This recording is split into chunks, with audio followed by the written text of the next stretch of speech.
Hello বন্ধুরা, কেমন আছো তোমরা সবাই? আশা করবো খুবই ভালো আছো। নতুন একটা ভিডিওতে তোমাদের সবাইকে জানিয়ে ওয়েলকাম। এদিকে দেখো, আমরা কিন্তু চলে এসেছি বিয়ে বাড়িতে, গোপালনগর। আমার ভাসুরের মেয়ের বিয়ে, নিজেদের বাড়িরই বিয়ে। তো কিন্তু বাচ্চা নিয়ে দুপুরবেলা আসার কথা ছিল, কিন্তু বাচ্চা নিয়ে সত্যি কথা বলতে আসতে পারিনি, কারণ আমার মেয়ে খুবই জ্বালাতন করে। যেহেতু লোকের বাড়ি গিয়ে আরও কী করে খাওয়াবো, ঘুম পাড়াবো, আর যেহেতু বিয়ে বাড়ি সবাই ব্যস্ত থাকবে, এর জন্যই আসা হয়নি। তো এদিকে দেখো, আমরা কিন্তু ট্রেন ফেলও করে গেছি, রেডি হতে দেরি হয়ে গেছে, এর জন্য বাড়ির লোক সবাই 4:30 ট্রেনে চলে এসেছিলো, আর আমি 6টার ট্রেনে এসেছিলাম। তো যাই হোক, এদিকে দেখো বিয়েবাড়ি কিন্তু পৌঁছে গেছি। তো এই বছর শীতকালে এইটাই কিন্তু আমার প্রথম বিয়েবাড়ি, আমি কিন্তু আর কোনো বিয়েবাড়ি নিমন্ত্রণও পাইনি। তো এদিকে এসেই দেখো পুচকু ও নাচ শুরু করে দিয়েছিল আর কি, ও দিদির সাথে। তো তোমরা কারাকারি বিয়ে বাড়ি যেতে ভালোবাসো অবশ্যই কমেন্ট করে জানিও।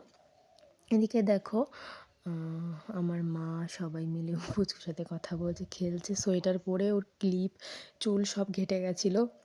এদিকে দেখো, আমার শাশুড়ি মা কিন্তু পুচকুর সাথে কথা বলছে। এদিকে অনেকেই আছে, আমি কফি যেহেতু খাইনি, এদিকে সবাই বলছিলো ফুচকাটা খুব ভালো হয়েছে, ফুচকাটা খেতে। তো ফুচকা খেয়েছিলাম, খুবই ভালো হয়েছিল খেতে। তো দেখো, ঘুরছি ফিরছি আমরা। তো বিয়েবাড়িতে তেমন লোক ছিল না, যেহেতু 6টার ট্রেনে বলতে এখন তো তাড়াতাড়ি সন্ধ্যা হয়ে যায়, যেহেতু শীতকাল।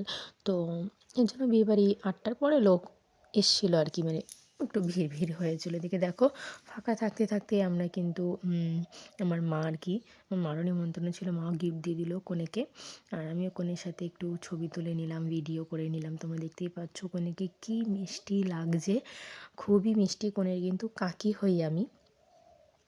তো এদিকে দেখো, আমি কিন্তু বয়স অনেকই ছোটো, কিন্তু মানে সম্পর্কে কাকি হই। তো এদিকে দেখো, আমি কিন্তু আমার ননদের সাথে একটু ভিডিও মানে ছবি তুলছিলাম, ভিডিও করছিলাম, তাই বলছিলাম তোমার কোন নাম্বারে পাঠাবো আর কি, সেটাই কথা হচ্ছিল। এদিকে দেখো, পুচকুর একটু ছবি তুলছিলাম, ফটোশ্যুট চলছিল, ওর মামা তুলে দিচ্ছিল ছবি, তাই দেখো ও দুষ্টুমি করছিল। এদিকে দেখো, আমার যে কোণে তার দিদির সাথে দেখা হয়ে গেল, তার সাথে আমি ডিএলএডও করেছি। তো একটা ভালো ফ্রেন্ডশিপও তৈরি হয়ে গেছিলো।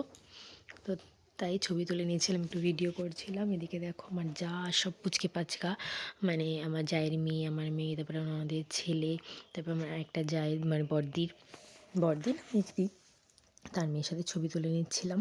এদিকে দেখো, পুচকুকে খাওয়ানোর সময় এত ঝামেলা হয়েছিল, কি বলবো, আমাদের অবস্থা দেখে বুঝতেই পারছো আমরা কীভাবে পুচকুকে খাইয়েছিলাম।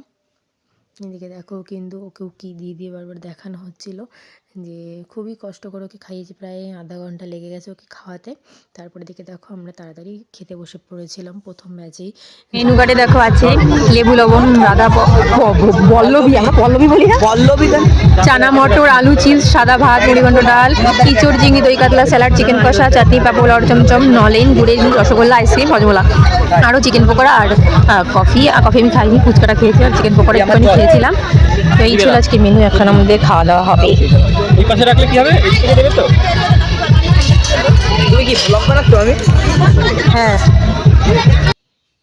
তো এদিকে দেখো, আমি একটু ঠিকঠাক করে নিয়েছিলাম, যেগুলো সব উল্টে পাল্টে গেছিলো।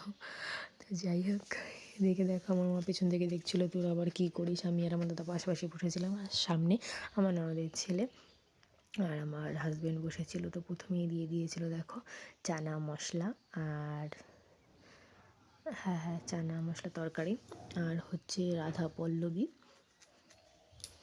তো ভালোই হয়েছিল খেতে। তো তারপর দেখো দিয়ে দিয়েছিল লেবু, তারপরে সাদা ভাতও দিয়ে দিয়েছিল। আমার হাজব্যান্ড যেহেতু নেয়নি, তো আমার হাজব্যান্ডকে এক কামড় খাইয়ে দিয়েছিলাম।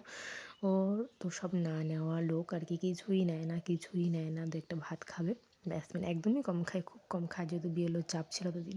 তো শরীরটা খুবই খারাপ হয়ে গেছিলো, তো একদম খেতেও পারছিল না।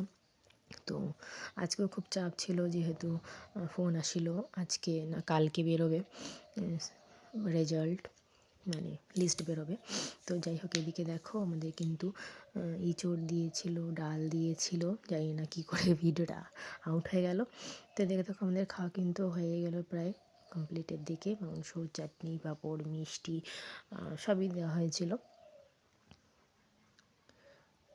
তো চাটনিটা আমার খুব ভালো লাগছিলো খেতে। তারপরে দেখো মিষ্টি খেয়ে নিচ্ছিলাম, আর আইসক্রিমটা আমার সত্যিই খুব ভালো লেগেছিলো। আমি অনেক দিনই আইসক্রিম খাই না, কারণ আমার হাজব্যান্ড খেতে দেয় না, যেহেতু পুচকি পেটে ছিল, তারপর পুচকি হয়েছে, ও ঠান্ডা লেগে যাবে বলে। আর গরমকালের দিনও মানে আমার ঠান্ডা দোষ আছে, আর যেহেতু অ্যালার্জি ঠান্ডাতে, আমার মেয়েরও ঠান্ডা লেগে যাবে, এর জন্য আইসক্রিমটা খাওয়া হয় না, মানে অনেক দিনই খাই না, খেতে দেয় না, মানে টেবিলেই না করে দেয় আমার হাজব্যান্ড, তো সেখানে খাওয়া হয় না। আজকেও খেতে বারণ করেছিল, কিন্তু আমি আজকে একটা নিয়েছিলাম যে আমি খাবোই খাবোই, যা হোক হোক আমি বাড়ি গিয়ে ওষুধ খেয়ে নেবো।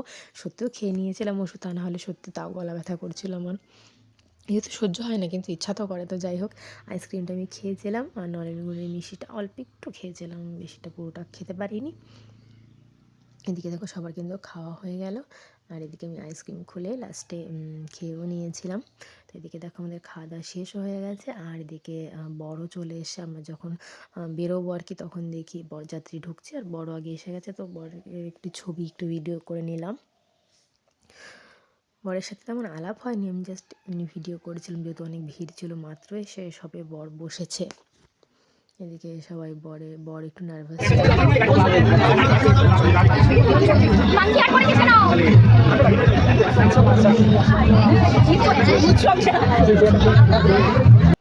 তো এদিকে দেখো আমার মেয়েকে কিন্তু আমি সোয়েটার পরিয়ে দিয়েছি, তারপর এদিকে আমরা রওনা হব, সবাই এসে গেলেই পাপার কোলে বলছে যা সব শেষ হয়ে গেল, কারণ আমরা চলে যাচ্ছি, ও বুঝতে পেরে গেছে। আমার মেয়েকে কিন্তু খাইয়ে দিয়েছি, এবারও ঘুমিয়ে পড়বে, কিন্তু ঘুমায়নি, যেহেতু অত রাত হয় না, তো অত হয়নি, তো বাড়ি গিয়েও ঘুমিয়েছিল আর কি। এদিকে দেখো স্টেশনে একজনেরও টমেটো পড়ে গেছিলো, তাকে দিয়ে দিচ্ছিলো তুলে। এদিকে দেখো এমনভাবে হাঁটছে, আমরা সবাই খুবই হাসাহাসি করছিলাম স্টেশনে এসে। এদিকে দেখো ওকে পুরো কাঠের পুতুলের মতো লাগছে দেখতে আর কি, ওরকমভাবেই হাঁটছিল। তো এদিকে দেখো এখানে কিন্তু সবাই আমরা বসে রয়েছি আর কি, রেডি হচ্ছে, সোয়েটার পরছি, তারপরে চাদর, এখানে সবাই ছিল। আর আমার মা আর দাদা কিন্তু বাইকে চলে গেছিলো, যেহেতু দেরি হবে ট্রেন আসতে, আর আমার বাবা ছিল এখানে। তো আমার ফ্যামিলি শ্বশুরবাড়ির সবাই এখানেই ছিলাম, ট্রেনে করেই যাব বাড়িতে। এদিকে দেখো আমার জায়ের মেয়ে কি সুন্দরভাবে হেঁটে দেখাচ্ছিল কুঁজো হয়ে, খুবই কুইট লাগছিল, ওদের নিয়ে হাসি মজাই করতে করতে আমাদের প্রায় ট্রেনও চলে এসেছিলো। এই দেখো পুচকি শুধু দৌড়দৌড়ি করছিল, কি যে বলবো আমি। এদিকে দেখো তারপরে এমন ট্রেনে উঠলাম, সবাই আলাদা আলাদা বগি, মানে কেউ মানে একসাথে উঠতে পারেনি, কেউ আগে চলে গেছে, কেউ মাঝখানে, আর আমরা সবার পেছনে একটা লাস্টের আমি, পুচকার ওর বাবা এক কামরায় বসে, ছোট্ট একটা কামরায় বসে, তারপরে আঁকায় পড়ে পৌঁছলাম। তো আমার ভিডিওটা যদি ভালো লেগে থাকে তো অবশ্যই লাইক কমেন্ট অ্যান্ড শেয়ার করে দিও।